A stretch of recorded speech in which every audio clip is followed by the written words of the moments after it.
Bonjour et bienvenue dans ce premier temps de méditation que je vous ai préparé parce que avant le confinement, j'ai un petit peu médité les textes bibliques comme d'habitude et je me suis trouvée très interpellée par l'évangile de Matthieu avec la multiplication des pains que l'on retrouve à 2 reprises.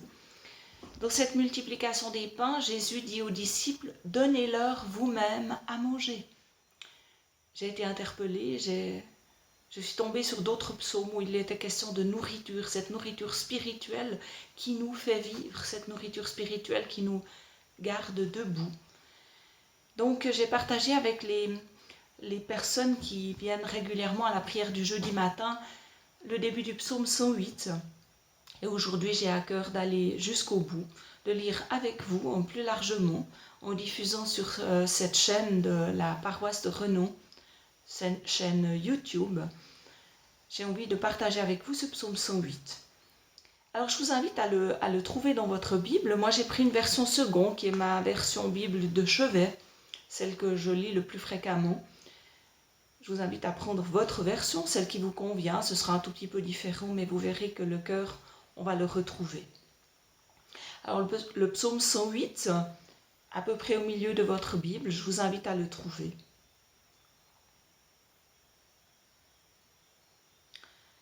Et puis je vais commencer à lire. Mon cœur est affermi, ô mon Dieu. Je chanterai, je psalmodierai, ô ma gloire. Réveille-toi, mon luth, ainsi que ma harpe, ma guitare, mon piano, ma clarinette, mon violon, mon violoncelle. Je réveillerai l'aurore. Je te célébrerai parmi les peuples, Éternel. Je psalmodierai en ton honneur parmi les nations. Car ta bienveillance s'élève au-dessus des cieux et ta vérité jusqu'aux nues. Élève-toi sur les cieux, ô Dieu, et que ta gloire soit sur toute la terre. Afin que tes bien-aimés soient délivrés, sauve par ta droite, et réponds-moi, réponds-nous. Dieu a parlé dans sa sainteté, je triompherai, je partagerai Sichem, je mesurerai la vallée de Sukkot.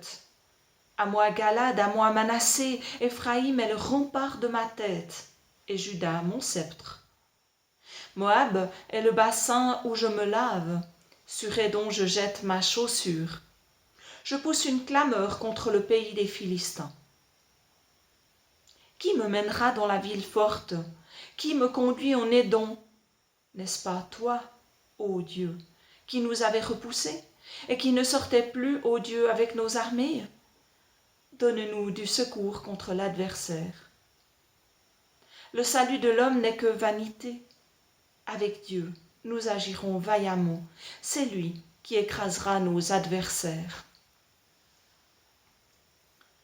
Plusieurs parties dans ce psaume. Les versets 2 à 7, où le psalmiste répète combien il trouve de la force en Dieu, combien il trouve de la force dans la louange, en jouant de son instrument, en chantant, jusqu'à réveiller l'aurore, jusqu'à faire se lever le soleil, n'est-ce pas?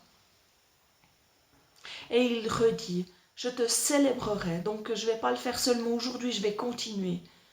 Je vais dire et redire parmi les peuples, auprès de tous qui tu es, Éternel. Pourquoi? Parce que ta bienveillance s'élève au-dessus des cieux et ta vérité jusqu'aux nues. La bienveillance, la vérité sont les attributs de notre Dieu, des attributs qui sont partout.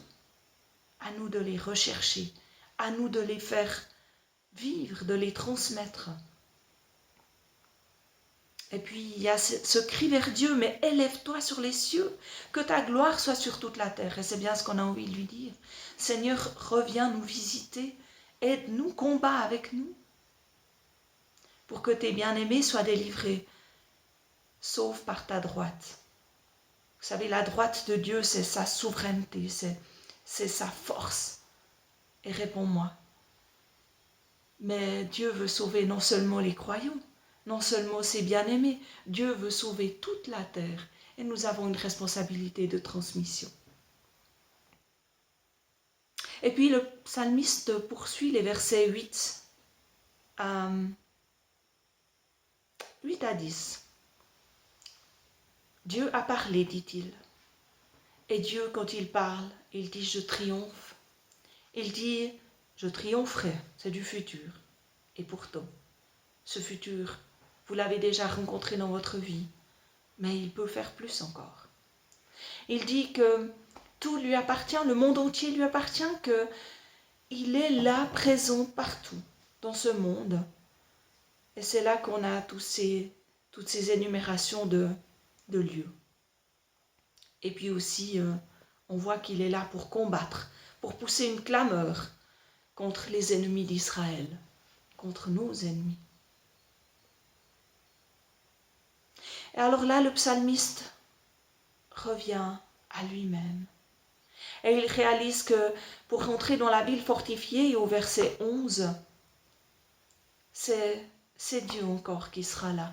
Ce Dieu qui semblait l'avoir repoussé, mais qui est bien présent, qui est bien dans sa vie. Ce Dieu qui est le secours contre l'adversaire, quel qu'il soit. Aujourd'hui, cette petite bête qui monte. Ce virus invisible qui nous fait peur à tous. Eh bien, le Seigneur est là. Et le psalmiste lui demande du secours. Et puis il redit que le salut n'est que vanité. Et moi j'ai été interpellée par cette question, parce que combien de fois j'ai entendu, pas seulement chez les réformés, souvent dans les milieux évangéliques aussi, que le salut c'était l'arrivée. Quand on avait acquis le salut de notre Dieu, tout pouvait se produire, de toute façon on était sauvé.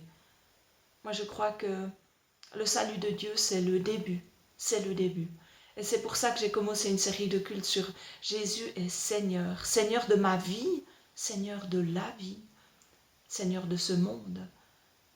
Mais bien sûr, sa victoire n'est pas encore acquise pour le monde entier. Elle l'est pour une partie, elle l'est pour nous qui croyons, et à nous de crier vers Dieu pour qu'il étende sa main dans ce monde, pour qu'il étende sa main auprès de nos voisins, de notre famille, de nos amis, pour que chacune et chacun reçoive cette délivrance, cette force, cette paix qui permet de tenir bon au jour de l'adversité. Alors oui, le dernier verset, avec Dieu, nous agirons vaillamment, et c'est lui qui écrasera nos adversaires. Ce combat n'est pas le nôtre c'est celui de la foi, de la confiance dans ce Dieu qui agit. Mais l'action viendra de lui. Alors soyez bénis dans cette journée et faites-moi vos commentaires par mail, par SMS, par WhatsApp. Dites-moi si ce travail est utile. Soyez bénis. À bientôt.